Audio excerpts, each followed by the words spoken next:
Memasuki musim kemarau tahun 2026, BPBD Musi Banyuasin meningkatkan kewaspadaan terhadap ancaman karhutla. Musim kemarau yang diperkirakan berlangsung hingga akhir tahun.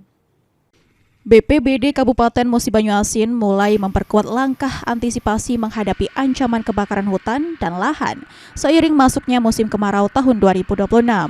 Kepala BPBD Muba, Marco Susanto, mengatakan musim kemarau tahun ini diperkirakan berlangsung lebih panjang dibanding tahun sebelumnya, yang diperparah dengan adanya fenomena El Nino sehingga berpotensi menyebabkan cuaca lebih panas dan curah hujan yang lebih rendah. Sejumlah kejadian kebakaran lahan bahkan mulai terjadi di wilayah Musi Banyuasin. Salah satunya terjadi di kawasan Jalan Teladan, Kecamatan Sekayu, yang menghanguskan sekitar 1 hektar lahan. Sudah beberapa kali kami lakukan konsultasi ke masyarakat agar jangan membakar lahan dengan cara membakar. Selain menyiagakan personel dan peralatan, BPBD bersama instansi terkait juga terus melakukan sosialisasi kepada masyarakat agar tidak membuka lahan dengan cara membakar.